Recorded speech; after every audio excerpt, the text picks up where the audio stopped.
Vamos para mais uma entrevista exclusiva aqui no CNN 360. Essa entrevista foi marcada para que esse, que é um político bastante importante, de um histórico muito incisivo, não só em São Paulo, mas também no Brasil, fizesse uma avaliação do atual momento. Nós estamos recebendo aqui no CNN 360 o ex-governador Geraldo Alckmin. E aqui, como você sabe, essa é uma marca do nosso jornal, aconteceu, nós estamos informando. O ex-governador Geraldo Alckmin foi indiciado hoje pela Polícia Federal por doações não contabilizadas de suas campanhas de 2010 e de 2014. Sobre esse indiciamento, nós também vamos falar com ele, mas recebemos aqui o ex-governador de São Paulo num dia bastante agitado. Governador, muitíssimo obrigada pelo espírito de compromisso com a informação, com o público, com o seu eleitor.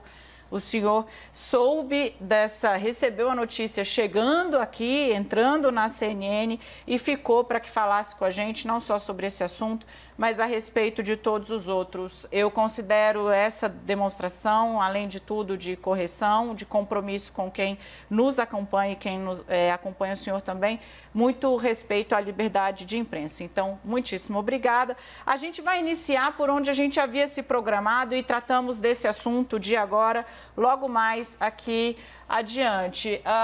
Governador, conversando com colegas, nós recebemos aqui o ex-presidente Fernando Henrique Cardoso há coisa de 2 semanas, né, Carol? Exato. E ele falando ali a respeito do futuro dos partidos políticos, que é preciso haver uma remodelagem. E eu perguntei a ele se o futuro do PSDB era o Dória.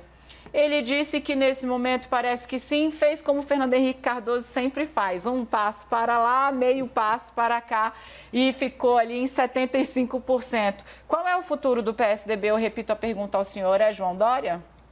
Olha, quero cumprimentá-la, Daniela Lima, Carol Nogueira, todos os telespectadores da CNN e dizer que eu sou um defensor da reforma político-partidária, que 35 partidos. 24 com representação na Câmara dos Deputados. Esta fragmentação partidária, especialmente essa fragmentação parlamentar, é muito ruim. Então, todos os partidos, sem exceção, estão fragilizados. O PSDB não é uma exceção, também como os demais. Por isso, eu sempre defendi que reformas constitucionais o presidente da República deveria ter encaminhado em janeiro para o Congresso Nacional. Quando abrisse o Congresso no dia 1º de fevereiro do ano passado, já teria lá reforma político-partidária, reforma tributária, reforma administrativa. O PSDB tem história. Eu fui a 7ª assinatura na fundação do PSDB. 7ª assinatura, em 1988. Logo no ano da promulgação da Constituição brasileira. É um partido que tem serviço prestado ao Brasil. O João Dória é governador de São Paulo. O governador de São Paulo é sempre um candidato natural a presidente da República. O governador do Rio Grande do Sul é uma importante liderança. Temos senadores, enfim, bons quadros. Mas é um debate para 22, né? Primeiro passa a eleição municipal. Governador, antes de passar aqui a palavra a Carol Nogueira, o seu partido, o PSDB, acabou de emitir uma nota. Governador 4 vezes de São Paulo, quase 5 décadas de vida pública, médico. Geraldo Alckmin sempre levou uma vida modesta e de dedicação ao serviço público. É uma referência de correção e retidão na vida pública. Tem toda a confiança do PSDB. Foi a manifestação agora, tem 2 minutos, feita pelo partido do senhor a respeito desse indiciamento. Carol Nogueira, desculpe. A gente vai abordar um pouquinho mais para frente esse assunto com o senhor, governador. Até aproveitando um pouco esse caminho que Daniela Lima trouxe para a nossa conversa, essa questão partidária. Mais uma vez, o meu boa tarde, reitero as boas-vindas da CNN ao senhor. Bem, a gente acompanhou muito ao longo dos últimos anos uma polarização PT-PSDB. O senhor acredita que essa polarização abriu caminho para a eleição de Jair Bolsonaro? Olha, eu acho que a eleição do presidente Bolsonaro, sem querer, Carol, tirar os méritos do presidente, de quem venceu a eleição, tem méritos para isso, mas acho que retrata, primeiro, a falência do nosso modelo político. Quer dizer, exauriu. Não tem como ter uma democracia que funcione bem com 35 partidos e ainda estão criando mais. E o fundo partidário ainda estimulando, né, mais partidos políticos. E a outra, eu acho que foi um fator importante, foi a facada.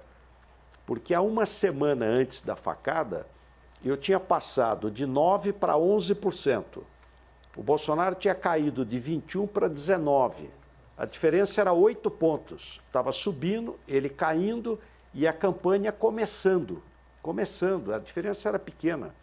Só que quando teve a facada, acabou a campanha, ele ficou vítima, fato inédito na história política brasileira, e toda a mídia, e aí ele cresceu 4 pontos.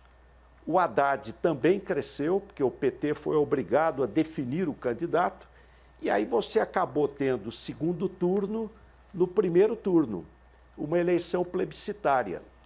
Não quero o PT, quem pode ganhar do PT é o Bolsonaro, vamos votar nele. Quer dizer, foi atípico, mas é assim mesmo. Quando se perde uma eleição, isso eu aprendi com o Mário Covas, só tem uma resposta, faltaram votos, né? Agora, governador, o senhor acha que o fato de esses dois partidos, o PSDB, o do senhor, e o PT terem sido alvos ali que chamaram especialmente o PSDB numa segunda fase, né, ali durante o governo Michel Temer, partidos que foram observados, escrutinados pela Operação Lava Jato com muita atenção, e, claro, que causou um desgaste de diferentes proporções, claro, mas causou um desgaste na imagem dessas duas legendas. Esse fenômeno, esse movimento, ele teve, na opinião do senhor, alguma influência no resultado que foi alcançado? E aí, uma segunda pergunta.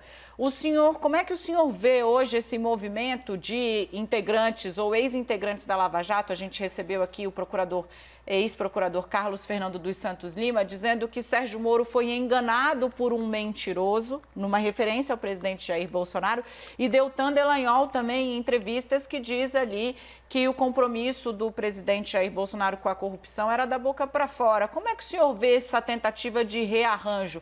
A Lava Jato teve influência na eleição de Jair Bolsonaro à medida que ele desgastou seus dois adversários? E como o senhor vê esse rearranjo de forças? Consegui me resumir aqui.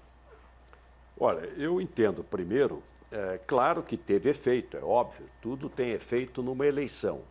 Em relação ao Sérgio Moro e ao Bolsonaro, é assunto deles lá, um convidou, o outro aceitou, participou do governo, até onde entendeu que poderia ajudar, né, e colaborar com o país.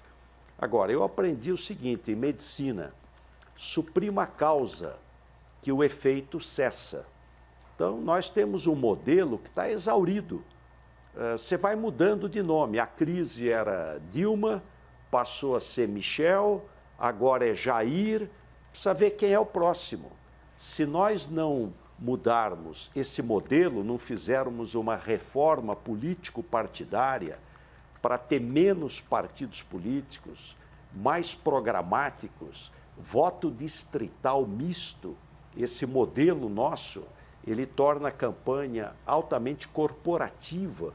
Você elege parlamentares para defender uma corporação e não um interesse coletivo.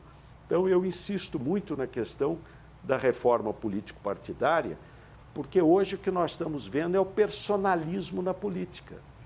À medida que os partidos estão muito fragilizados, você tem uma exacerbação do personalismo. Então, é importante essas reformas estruturais. Governador, o senhor falou da sua visão da medicina, a sua visão como médico, é justamente um assunto de saúde agora que eu queria abordar com o senhor. Se a gente for acompanhando a progressão dos números da Covid-19 no nosso país, hoje chegaremos à marca de 2 milhões de casos confirmados do novo coronavírus. No momento em que se debate a presença de militares no Ministério da Saúde. Queria a sua leitura, se essa presença de militares, ela de alguma forma atrapalha e, claro, sua avaliação de como está a gestão do Ministério da Saúde diante dessa pandemia. Olha, Carol, se nós formos verificar, a última grande epidemia, pandemia no mundo foi a gripe espanhola, em 1918. Faz 102 anos. O que dizia o governo brasileiro naquela época? É uma gripezinha, 102 anos atrás. O que fazia o governo brasileiro naquela época? É exagero da imprensa. A imprensa está fazendo sensacionalismo. O que dizia o governo há 102 anos atrás?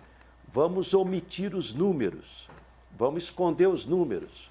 O que dizia o governo naquela época? Teoria conspiratória. 1918, Primeira Guerra Mundial. Os alemães mandaram o vírus dentro de garrafa, pelo mar, para atingir o Brasil. Tudo há 102 anos atrás. Até que, vendo a gravidade da situação, o presidente Venceslau Braz mandou colocar na linha de frente o Carlos Chagas. Então, ele foi buscar o grande médico sanitarista Carlos Chagas e aí colocou na linha de frente do combate à pandemia, à gripe espanhola, o Carlos Chagas. Eu acho que está mais do que na hora e ainda é tempo. Olha que começou no Brasil em fevereiro. O primeiro diagnóstico foi em fevereiro. Ainda é tempo de buscar um Carlos Chagas do século XXI. Colocar na linha de frente realmente um conjunto de infectologistas, epidemiologistas, para poder trabalhar e a gente poder sair dessa crise sanitária o mais rapidamente possível. Governador, vou voltar aqui a falar um pouco sobre tensão na política entre poderes. Como é que o senhor viu a fala do ministro do Supremo Tribunal Federal, Gilmar Mendes, que numa crítica à gestão do governo federal sobre a pandemia, disse que o Exército estava se associando a um genocídio. A militarização da pasta também preocupa o senhor? O senhor acha que Mendes exagerou ou acertou ao colocar as coisas nesses termos? Olha, eu acho que a gente deve sempre ter cuidado com frases, né? Pensar uma frase. Eu acho que o que ele quis dizer é que é inconcebível, no meio de uma pandemia desta gravidade, né? Aliás, no mundo inteiro, e o Brasil em especial, nós somos o segundo país do mundo em número de infectados e em mortes. Você ter um ministro interino. Quer dizer, não é razoável isso.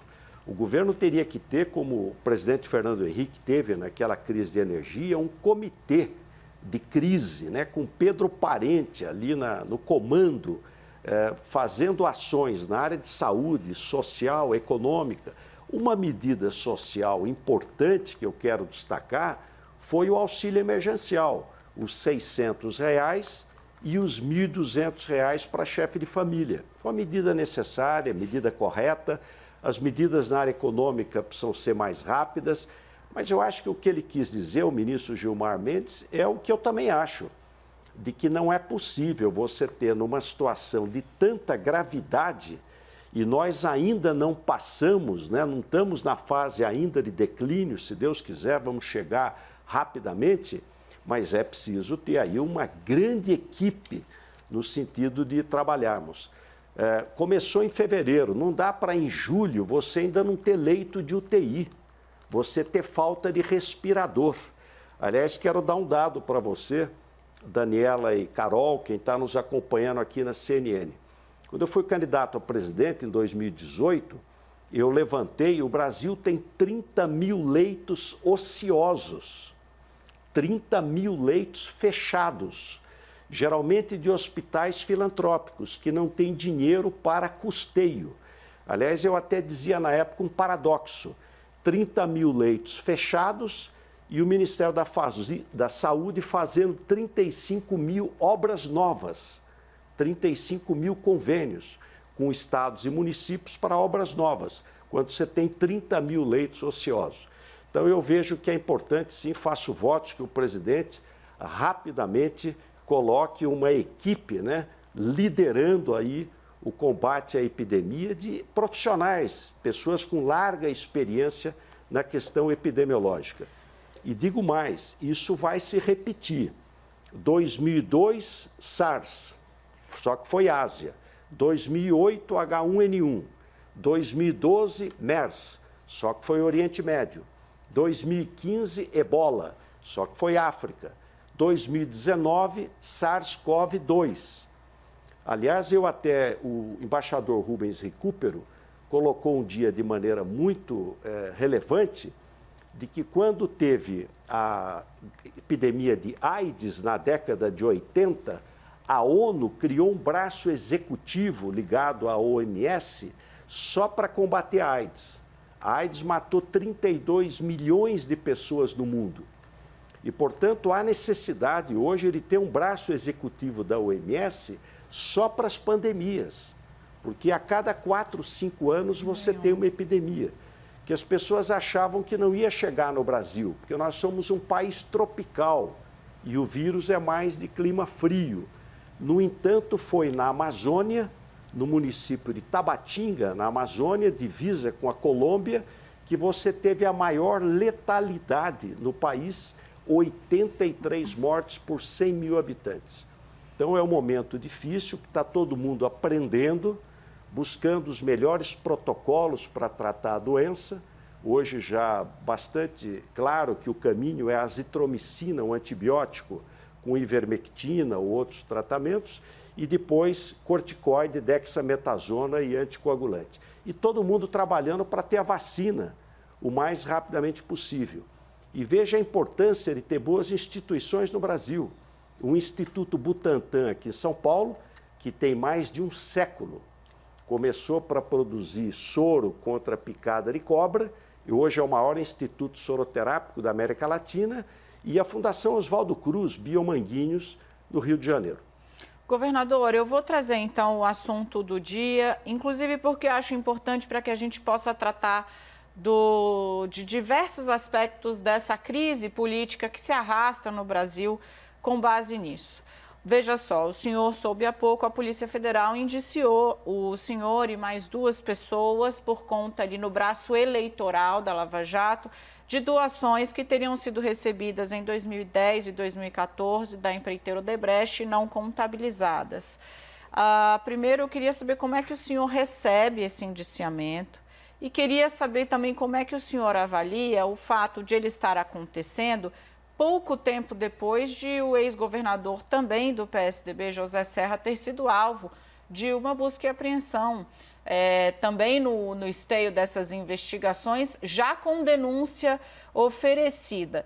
Na ocasião de José Serra, nós trouxemos aqui no 360 a análise de colegas do senhor políticos de que havia uma intenção de rebalancear as acusações de que a Lava Jato agiu politicamente mirando só o PT, de que havia ali uma tentativa de investigar a política ou os políticos de maneira equilibrada. Eu queria a avaliação do senhor, então, tendo em vista esse indiciamento, o que houve com o seu colega, o ex-governador José Serra, salvo engano, na semana passada, e essa análise aí de que estão tentando recalibrar a Lava Jato, reposicioná-la. Olha, Daniela, quem está na vida pública tem o dever, dever de prestar contas cotidianamente. Embora eu não tenha sido ouvido, né, sequer ouvido, mas vou prestar contas. As minhas campanhas, tanto de 2010, 2014, agora em 2008, foram rigorosamente dentro da lei. Eu tenho 40 anos de vida pública. Eu fui prefeito da minha cidade natal quando me formei médico, na década de 70, 80, deputado federal, vice-governador, governador. O meu patrimônio é igualzinho, até menor. Não recebo um centavo de dinheiro público, nem municipal, nem estadual, nem federal. Dou aula, voltei para a medicina. Abri mão de tudo, eu poderia receber aposentadoria parlamentar, eu fui 3 vezes deputado, nunca recebi um único centavo, podia estar recebendo há 17 anos, procurei agir com rigor absoluto, com uma austeridade total, vida pessoal extremamente simples, e vou prestar contas. As minhas campanhas foram modestas. Aliás, pegar até a campanha de 2010 e 2014, nem gastei o que tinha sido arrecadado, ficou lá para o partido, né? Inclusive, como diz a lei. Então, prestarei contas rigorosamente, tenho a consciência absolutamente tranquila. Governador, minha pergunta agora vem inclusive com uma apuração do nosso repórter Pedro Duran.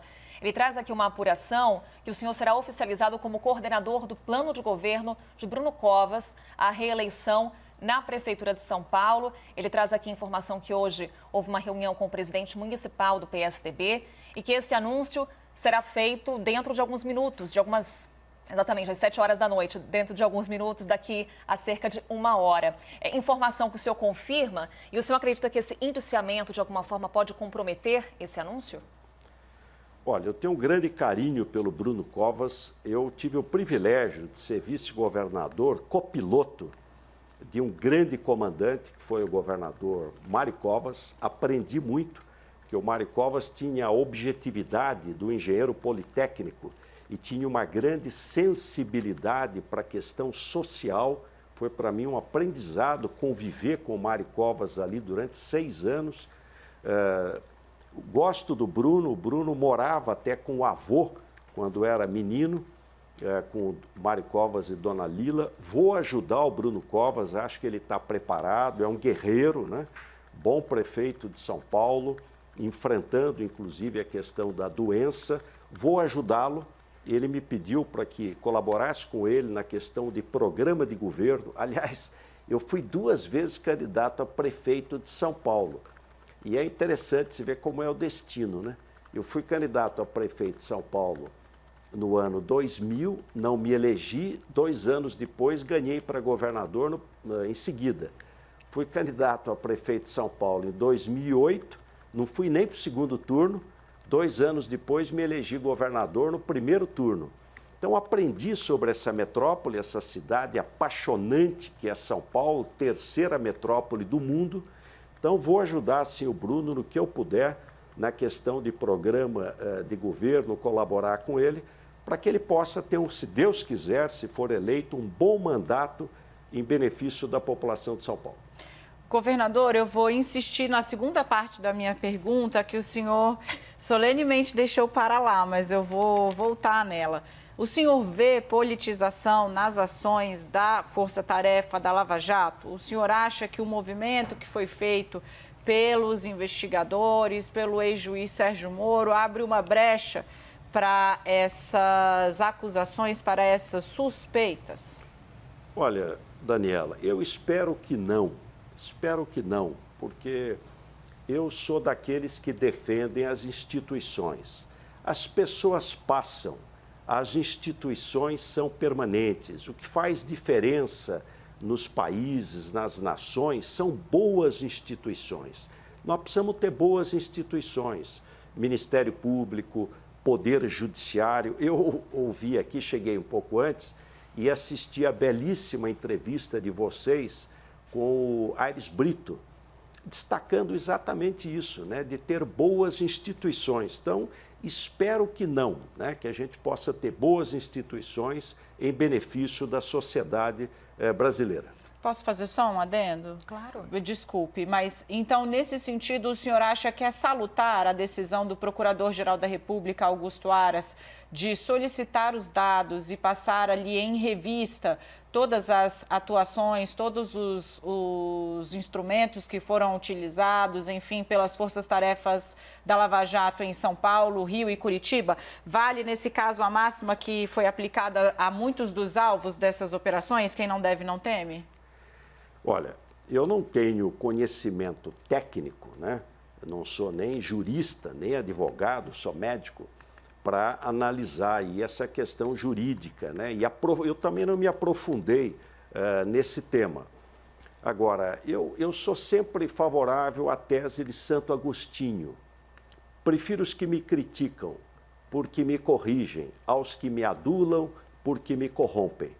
Então, eu entendo que é necessário você ter boas instituições no país. Eu procurei sempre, como prefeito, como governador, ouvir muito a oposição, porque é tão patriótico você ser governo quanto ser oposição. E um bom governo corrige com a crítica, ele corrige até com a oposição e tem que agir rápido. Eu não tenho conhecimento técnico para poder dizer, olha, deve a Procuradoria-Geral da República chamar os processos, não deve, mas defendo boas instituições, é isso que o Brasil precisa.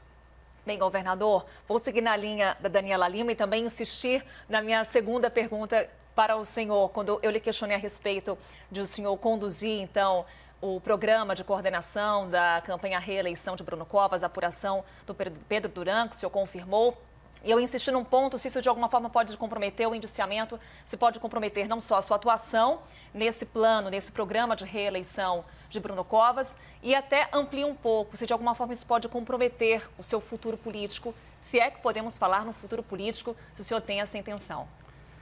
Olha, Carol, primeiro eu vou colaborar com o Bruno Covas como cidadão, porque eu acredito no Bruno Covas, acho que ele está preparado, é um menino que amadureceu, está fazendo um bom trabalho, tem todas as condições de continuar. Eu fui 2 vezes candidato a prefeito de São Paulo, então estudei muito as questões da cidade, macrodrenagem, transporte, saúde, que é hoje um tema relevante, questões de natureza urbana, questões metropolitanas. Não preciso ter cargo nenhum, isso não vai me acrescentar nada. Mas o que eu puder ajudar, eu vou ajudar o Bruno naquilo que eu puder ser útil a ele. Claro que esses apoios externos, eles não são o que interessa hoje, é o candidato, né? Eu já fui candidato várias vezes, as eleições são cada vez mais um embate de personalidades, né? É um embate de personalidades. É isso que traduz um pouco o presidencialismo. O Bruno é um ótimo candidato, que eu puder, vou ajudá-lo. Farei com gosto e convicto. Então, vou só insistir então, governador, podemos falar num futuro político para o senhor? Olha, eu não pretendo ser candidato em 2020, agora na eleição municipal, estou fazendo até doutorado, voltei para a medicina, estou dando aula na universidade. A minha residência médica, ela equivale praticamente ao mestrado, então estou fazendo direto doutorado. Eu sou anestesista, a tese que eu defendo e faço também acupuntura é dor lombar, então vou me dedicar à universidade e à medicina. 2022 é muito provável, sim, que a gente volte. Eu aprendi com meu pai, na vida não basta viver, é necessário conviver e participar. É um ato de amor ao próximo, você participar da vida política da sua cidade, do seu estado, do seu país. Isso é extremamente positivo, nós precisamos trazer mais pessoas para participarem. A política é boa, ela é positiva, ela ajuda a melhorar a vida da população. O senhor, interessante, porque a última vez que falei com o senhor, fiz uma entrevista mesmo, o senhor esteve aqui no CNN 360, mas por um debate que, aliás, fez muito sucesso nas redes sociais. Eu não sei se o senhor chegou a ver a história do vírus pegar o elevador, mas a última vez que falei com o senhor, eu trabalhava no jornal e o senhor disse que faria um pit stop. Então, ele tem data para acabar 2022. Minha pergunta é se essa fase de turbulência, forte turbulência, muitos colegas, o senhor é sempre muito polido, mas vários colegas chegam a falar em fase que se assemelha à Inquisição, em que a política sofreu uma certa... vários nomes de peso da política sofreram um cerco muito pesado. Ele não desanimou o senhor não, no sentido de voltar à linha de frente, né, a se expor ali ao escrutínio. Daniela Lima, pode ter alguém tão rigoroso quanto eu no trato do dinheiro público, desde prefeito até governador, mas não tem. Aliás, a minha vida pessoal prova isso. Então, eu estou sempre animado. A política é servir, né? É servir a população. Agora, o futuro, a Deus pertence. A gente não deve estar, olha, vou fazer isso, vou fazer aquilo. Não, você tem que estar preparado, estudar permanentemente. Eu gosto de estudar as questões do país. Eu estou vendo, por exemplo, essa discussão agora de CPMF com outro nome. É um grande erro, grande erro. Eu coloquei isso na campanha. Eu até disse, olha, o primeiro tiro do candidato aí do Bolsonaro foi no bolso do contribuinte, porque quer criar mais um imposto. Ele negou, agora está voltando. Então, eu acho que as questões do país a gente deve discutir. O que nós precisamos ter é a reforma tributária, é simplificar o modelo tributário, não criar mais um tributo. E quando estive aqui na CNN, no seu último programa, eu brinquei que o vírus não sobe pelo elevador, alguém saiu na rua, se contaminou e levou para casa. Aliás, essa é a maior preocupação das pessoas, não é nem contrair o vírus, mas é transmitir para a mamãe, para o avô, para a pessoa da família. Eu me lembro que o Osmar Terra, que fez comigo aqui o debate na CNN, dizia, olha, até junho acabou.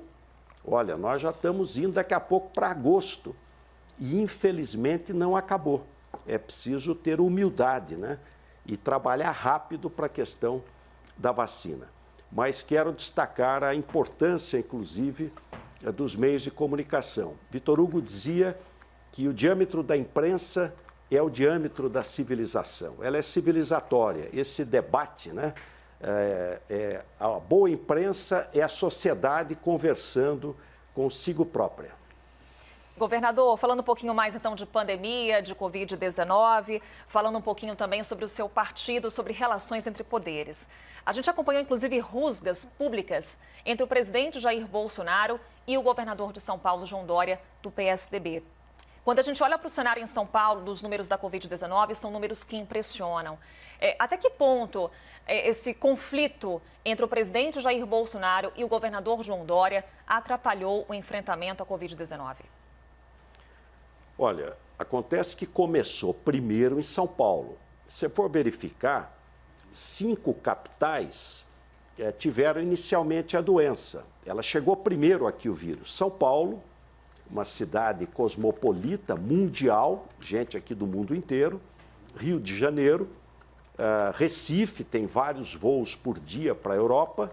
Fortaleza, vários voos por dia, inclusive para Milão, na Itália.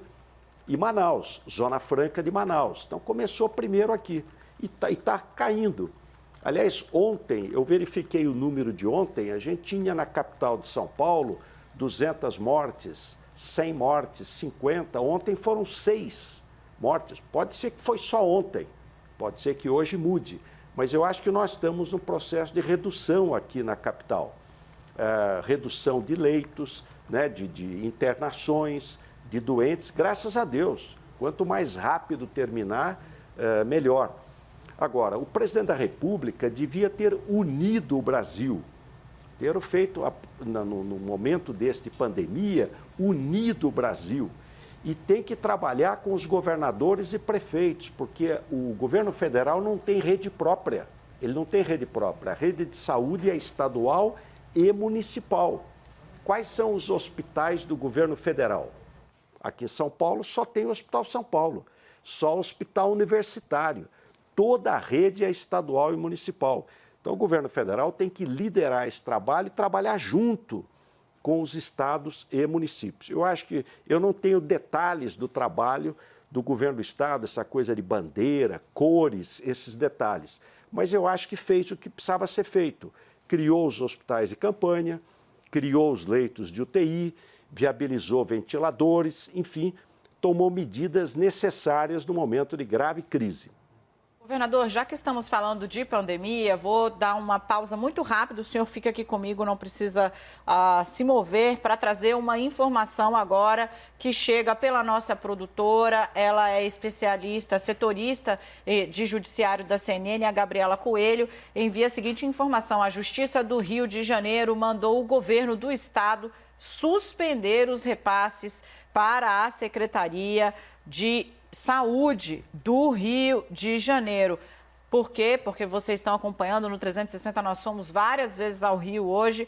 Há suspeitas graves, o ex-secretário de Saúde do Rio está preso, o Edmar Santos, de que houve desvio de dinheiro. Então, aqui atualizando, para para que você não perca nenhuma informação durante o CNN 360, a Justiça do Rio mandou o governo do estado suspender os repasses de dinheiro à Secretaria de Dinheiro a uma empresa, né, que presta serviços para a Secretaria de Saúde. Isso em meio à pandemia, com o Rio de Janeiro em casos ainda em alta. A gente vai trazer mais detalhes em instantes. Agora quero voltar a ouvir o ex-governador de São Paulo, Geraldo Alckmin, sobre pandemia. Um grupo de procuradores fez um movimento aí pedindo para que Bolsonaro seja processado pelos resultados que o combate à Covid-19 está tendo aqui no Brasil. Que conta o senhor acha que vai ficar para o governo federal da gestão da pandemia aqui no nosso país? Olha, eu acho que o Brasil, infelizmente, tem um número de pessoas infectadas muito alto. Aliás, o número deve ser muito maior do que o divulgado. Quando nós falamos em torno de 2 milhões de pessoas infectadas, como você faz pouco teste, deveria fazer teste em massa, os países que foram melhor, Coreia do Sul, cidades-estado, como Taiwan, Hong Kong, Singapura, fizeram teste em massa. Nós tivemos 2 grandes gargalos. Um gargalo, leito de UTI, falta de respirador. O outro gargalo, não fazer teste, fazer pouco teste. Então, nós devemos ter um número de infectados muito maior, muito do que aquilo que é divulgado. Agora, eu acho que neste momento a gente precisa ter um pouco de paciência cívica, né? Quer dizer, não é hora de querer tirar proveito político em cima de uma tragédia. É hora de ter um pouco de paciência cívica e trabalhar para resolver o problema da pandemia. O governo federal está dizendo que vai nomear um novo ministro da Saúde, vamos torcer para que ele coloque aí na linha de frente um Carlos Chagas do nosso tempo, para dar o rumo correto e a gente possa resolver o mais rapidamente possível e nos prepararmos para o futuro, porque essas questões de epidemia, elas infelizmente vão se repetir. E vírus, você tem um efeito mutagênico muito grande. Quer dizer, o vírus daqui a pouco tem um novo. Você pegar 2002, SARS-CoV-1, o vírus sumiu. Aliás, você veja a vacina da gripe, todo ano você tem que tomar uma vacina nova, porque os vírus mudam. Essa vacina desse ano, desse inverno, foi H1N1, H3N2 e influenza B. A do ano que vem é outra. Você tem um processo dinâmico. A gente tem que estar preparado para poder, no futuro, enfrentar melhor essa questão e, neste momento, resolver com o menor número de óbitos possível. Falando um pouquinho mais de governo federal, governador, muito tem se apontado sobre uma mudança de postura de Jair Bolsonaro, tem adotado um tom mais ameno. O senhor acredita numa mudança de postura do presidente Jair Bolsonaro? E também há alguma conversa no sentido de aproximação do PSDB com o presidente? O PSDB, na minha opinião, se quiser ouvir a minha opinião, deve ser oposição. Quem ganha, governa.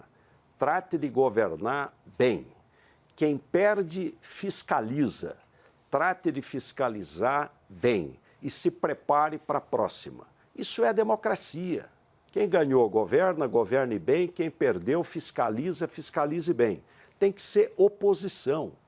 Isso não quer dizer que vai votar tudo contra. Não. Aquilo que nós defendemos, nós vamos votar a favor. Agora, nós temos que estar na linha, né, no rol da oposição. Isso é o que o povo decidiu na eleição. A gente tem que cumprir o que a população decide na eleição. Em relação à postura do presidente, faço votos para que sim. Essa discussão de comunista, precisa dizer para o presidente que o Muro de Berlim caiu faz mais de 30 anos. As diferenças ideológicas no mundo moderno estão diminuindo, Veja as diferenças entre o Partido Democrata e o Partido Republicano nos Estados Unidos. Elas diminuem. Isso é prova de maturidade. Por exemplo, responsabilidade fiscal. Não é de esquerda nem de direita, tem que ser de todos, porque é responsabilidade frente ao dinheiro da população. faço o voto, sim, que o presidente tome um chá de camomila aí e deixe de provocar crise, porque crise a gente já tem bastante. Governador, eu vou voltar num ponto que o senhor tocou. O senhor criticou aí esse trabalho que agora a equipe econômica Paulo Guedes está fazendo de maneira bastante desabrida para criar esse novo imposto, que eles dizem que não é novo, que é a substituição, vão fazer uma substituição tributária, mas que se assemelha bastante ali ao funcionamento, a como funcionava a CPMF. O senhor diz que, ok, errado, porque morde o bolso do trabalhador.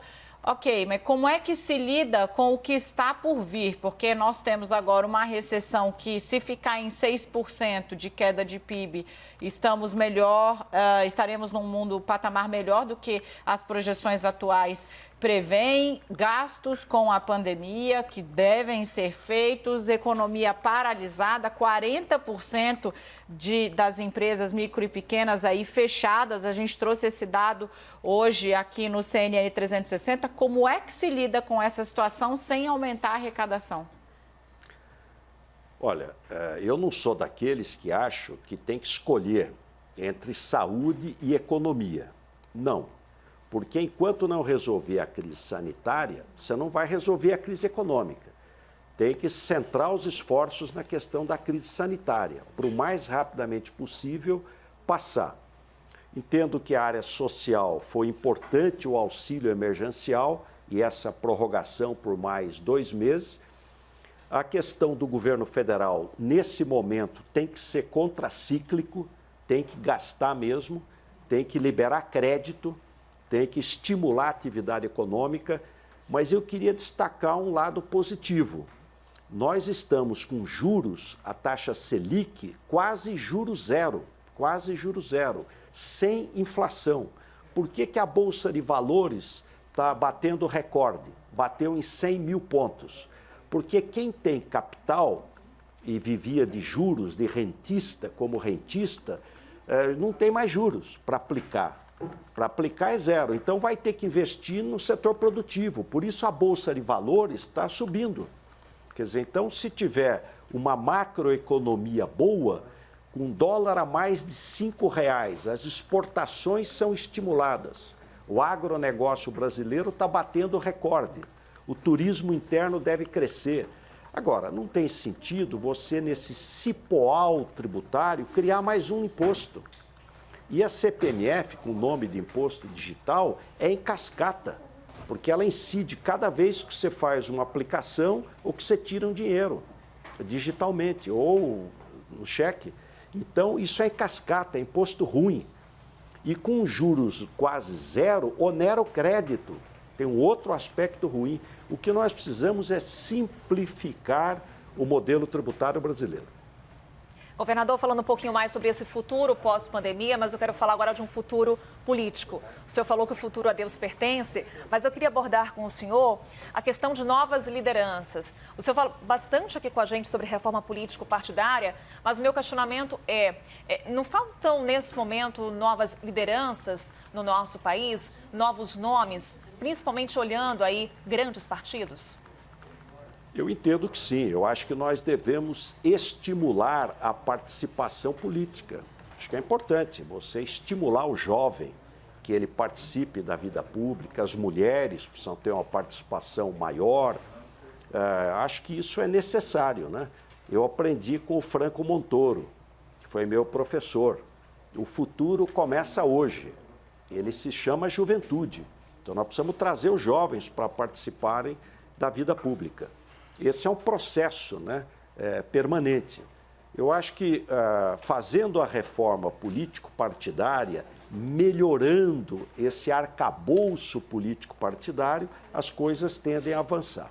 Eu sou parlamentarista, o PSDB é parlamentarista. A gente deve olhar o Portugal. Portugal tem um modelo muito interessante. O presidente é eleito pelo voto popular, tem atribuições, tem competências, mas você tem um primeiro-ministro. O presidencialismo brasileiro é crise. Teve 3 presidentes que terminaram o mandato. Juscelino Kubitschek, com 2 revoltas, Jacareacanga e Aragarças, Fernando Henrique e Lula. Toda a história, desde o Getúlio para cá, foi suicídio, morte, renúncia, impeachment. Alguma coisa está errada. Nós precisamos melhorar o sistema político partidário brasileiro. Ao invés do presidente criar mais um partido, ele deveria propor a reforma político-partidária, que deveria ter sido feita em janeiro do ano passado. Governador, nós estamos chegando aqui ao finalzinho do nosso jornal. Eu gostaria, então, de abrir espaço para que o senhor, para quem está chegando agora, para acompanhar essa nossa conversa, apresente aí a defesa, o outro lado, que julgar necessário a respeito desta notícia que saiu quando o senhor estava entrando aqui na CNN, o indiciamento da Polícia Federal por doações da empreiteira Odebrecht, que não teriam sido contabilizadas em 2010 e 2014. Deixo esse espaço aberto aqui para o final, para o senhor se dirigir a essas pessoas e apresentar aí os argumentos que julgar necessários. Olha, primeiro agradecer a você, Daniela Lima, Carol Nogueira, a todos aqui a CNN, os telespectadores, dizer que é meu dever, como todo homem público, prestar contas. E vou prestar contas. As minhas campanhas foram modestas e rigorosamente dentro da lei. Eu não fui ouvido nesse indiciamento da Polícia Federal, vou fazê-lo no próximo momento. Com a consciência absolutamente tranquila. Tenho 40 anos de vida pública, sem acúmulo nenhum de patrimônio público, com um rigor absoluto no trato da coisa pública. Então, consciência tranquila, prestar contas à sociedade e à justiça. Muitíssimo obrigada ao ex-governador Geraldo Alckmin, que participou aqui dessa entrevista no CNN 360. Governador, eu vou dizer novamente o que eu disse aqui na abertura. O fato de o senhor ter, ainda que surpreendido com uma notícia dessa, permanecido, conversado conosco, respondido a todas as perguntas sem fazer qualquer exigência, é uma prova de respeito à imprensa e ao seu eleitor, também com o nosso público. Muitíssimo obrigada. Desejo muito boa sorte para o senhor e bom trabalho.